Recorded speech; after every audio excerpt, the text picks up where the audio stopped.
जय श्री कृष्ण दोस्तों। मैं हिमांशु गर्ग आप सभी भक्तों का स्वागत करता हूं।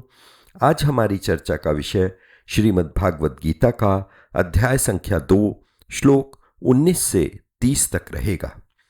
अभी तक आपने जाना कि अर्जुन युद्ध छोड़कर स्वर्ग पाने के लिए संन्यास मार्ग अपनाना चाहता है। अपनी बात को समझाने के लिए वो बहुत सारे तर्क श्री कृष्ण के आगे रखता है। युद्ध में होने वाले नरसंहार से वो बचना चाहता है और अपने कर्मों को उत्तम रखकर स्वर्ग की प्राप्ति करना चाहता है।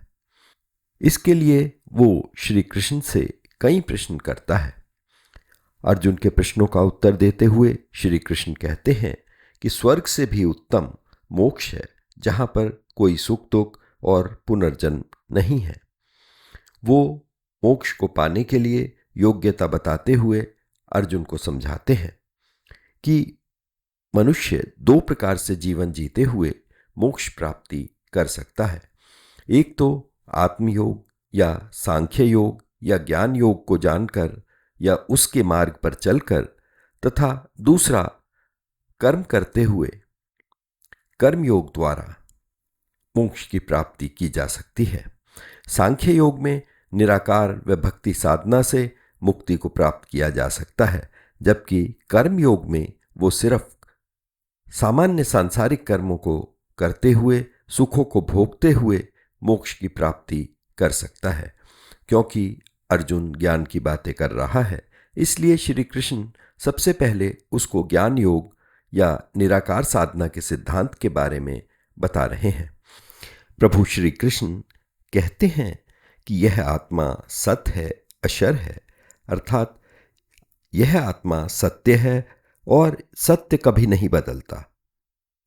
इसका जीवन मरण नहीं होता, ये शाश्वत है, आदिकाल से है और हमेशा रहेगी। इसी के कारण हमें यह जगत दिखाई देता है। इसको किसी भी प्रकार से मारा नहीं जा सकता। ये सनातन है और सभी जीवों के अंदर रहती है। इसलिए तू इस धर्म युद्ध में ना तो किसी को मारेगा, ना ही कोई पाप करेगा।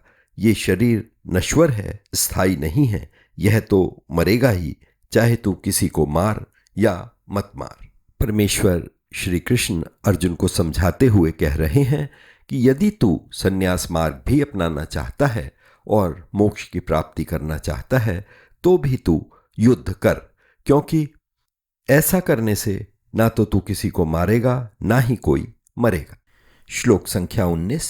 यैनं वेत्ति हन्तारं यश्चैनं मन्यते हतम् उभौ तो न विजयानीतो नायं हन्ति न हन्यते। प्रभु श्री कृष्ण कहते हैं कि जो इस जीवात्मा को मरने वाला समझता है या इसको मरा हुआ समझता है, दोनों ही व्यक्तियों को नहीं पता कि आत्मा ना तो मारी जाती है और ना ही मरती है, अर्थात यह तो अजर अमर है। श्लोक संख्या 20। न जायते म्रियते वा कदाचिन् नायं भूत्वा भविता वा न भूयः अजो नित्यः शाश्वतोऽयं पुराणो न हन्यते हन्यमाने शरीरे। इसी तरह का एक श्लोक कठोपनिषद में भी बताया गया है। कहते हैं कि ना तो यह आत्मा कभी जन्म लेती है और ना यह कभी मरती है, ना यह कभी दोबारा उत्पन्न होती है, क्योंकि यह अजन्मी है। सृष्टि के शुरुआत से ये हमेशा से यहाँ पर रही है। ये सनातन है, अर्थात हमेशा रहने वाली है, तथा शरीर के मारे जाने पर भी यह आत्मा नहीं मरती, अर्थात इसका भूत भविष्य वर्तमान सब एक सा है।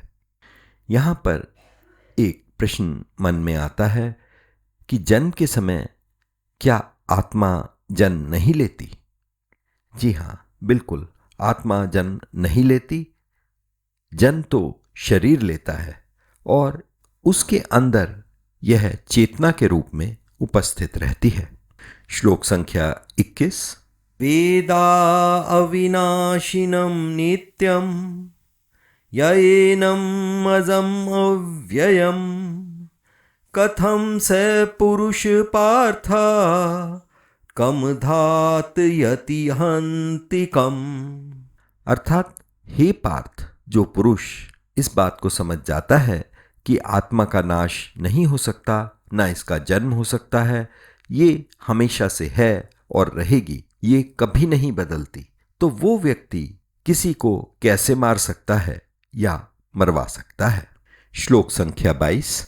वासांसि जीर्णानि यथा विहाय नवानि गृह्णाति नरोपराणि तथा शरीराणि विहाय जीर्णानि अन्यानि संयाति नवानि देहि। यहां पर प्रभु श्री कृष्ण जीवन मरण को समझाते हुए कहते हैं कि जिस प्रकार मनुष्य अपने पुराने वस्त्रों को बदलकर नए वस्त्र धारण करता है, उसी प्रकार यह आत्मा भी पुराने व्यर्थ के शरीरों को त्याग करके नए शरीर धारण करती है। नैनं छिन्दन्ति शस्त्राणि नैनं दहति पावकाः न चैनं कलेदन्त आपो न शोषयति मारुताः। श्लोक संख्या 23 में बताया गया है कि यह आत्मा ना तो हथियार से कटती है, ना अग्नि इसको जला सकती है, न जल इसको गीला कर सकता है, ना हवा इसको सुखा सकती है। अर्थात हम ये कह सकते हैं कि आत्मा के ऊपर पंच तत्वों का कोई प्रभाव नहीं होता। दूसरे शब्दों में हम ऐसे भी समझ सकते हैं कि माया का इस आत्मा पर कोई प्रभाव नहीं होता। यहां पर मेरे मन में एक प्रश्न उठा कि क्या ये आत्मा और परमात्मा एक ही है? और अगर ये एक ही है तो फिर ये इस शरीर में क्यों रहती है? श्लोक संख्या 24। अच्छेद्योऽयं दाह्योऽयम् अकलेद्यो अशोष्य एव च नित्या सर्वगतः स्थाणुर् अचलोऽयं सनातना। यहां पर बताया गया है कि आत्मा ना टूटने वाली, ना जलाई जा सकने वाली, ना सुखाई जा सकने वाली, हमेशा से रहने वाली सभी स्थानों पर उपस्थित है। ये कभी ना बदलने वाली तथा सनातन है।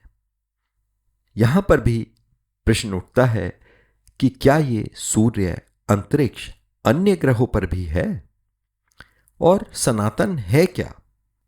क्या आत्मा के अस्तित्व को मानना ही सनातन धर्म है? श्लोक संख्या 25। अव्यक्तोऽयं चिन्तोऽयम् अविकार्योऽयं मुच्यते तस्मादेवं विदित्वेनं नानुशोचितुम् अर्हसि। अर्थात आत्मा को शब्दों में व्यक्त नहीं किया जा सकता, इसकी कल्पना भी संभव नहीं है। यह कभी ना बदलने वाली है, अर्थात सत्य है। इस प्रकार से हे अर्जुन, तू इस आत्मा को समझकर यह जान ले कि तेरा शोक करना ठीक नहीं है। अथ चैनं नित्यजातं नित्यं वा मन्यसे मृतं तथापि त्वं महाबाहो नैनं शोचितुम् अर्हसि। यहां पर प्रभु श्री कृष्ण अर्जुन से कहते हैं कि हे भरतवंशी, इस शरीर में रहने वाली आत्मा का वध नहीं किया जा सकता, इसलिए तुझे किसी भी जीव के लिए शोक नहीं करना चाहिए। श्लोक संख्या 27। जातस्य हि ध्रुवो मृत्यु ध्रुवं जन्म मृतस्य च तस्मादपरिहार्येऽर्थे न त्वं शोचितुम् अर्हसि। यहाँ पर श्री कृष्ण दूसरे शब्दों में अर्जुन को समझा रहे हैं कि जो भी जीव जन्म लेता है उसकी मृत्यु निश्चित है, इसलिए तुम अपने ना बच पाने वाले कर्तव्य का पालन करो। श्लोक संख्या 28। अव्यक्तादीनि भूतानि व्यक्तमध्यानि भारता अव्यक्तनिधनान्येवा तत्र का परिदेवना। अर्थात सभी जीव जन्म से पहले अप्रकट थे, अर्थात दिखाई नहीं देते, फिर मृत्यु के उपरांत भी वो दिखाई नहीं देते, सिर्फ इन जन्म और मृत्यु के बीच में ही वो प्रकट होते हैं, अर्थात ऐसी स्थिति में तुम्हारा शोक करना उचित नहीं है। आश्चर्यवत् पश्यति कश्चिदेनम् आश्चर्यवद्वदति तथैव चान्यम् आश्चर्यवच्चैनमन्यः शृणोति श्रुत्वापयेनं वेद न चैव कश्चित्। श्लोक 29 में कृष्ण जी कहते हैं कि कोई महापुरुष इस आत्मा को आश्चर्य से देखता है और कोई इसको आश्चर्य बताता है, कोई इसे आश्चर्य की तरह सुनता है और कोई सब कुछ सुन जानकर भी इसको नहीं जानता। देही नित्यम् अवध्योऽयम् देहे सर्वस्य भारता तस्मात् सर्वाणि भूतानि न त्वं शोचितुम् अर्हसि। श्लोक संख्या 30 में कृष्ण जी अर्जुन को भरतवंशी कहते हुए संबोधित करते हैं। कहते हैं कि शरीर में रहने वाले का अर्थात देही का कभी भी वध नहीं किया जा सकता, अतः तुम्हें किसी भी जीव के लिए शोक करने की आवश्यकता नहीं है। दोस्तों, प्रभु श्री कृष्ण द्वारा यहाँ जो आत्मा के गुण बताए गए हैं वो यहीं पर समाप्त हो जाते हैं। हम भी अपनी चर्चा को यहीं पर विराम देते हैं। जल्दी ही अगले एपिसोड में पुनः मिलेंगे। तब तक के लिए सब मिलकर प्रेम से बोलेंगे जय श्री कृष्ण।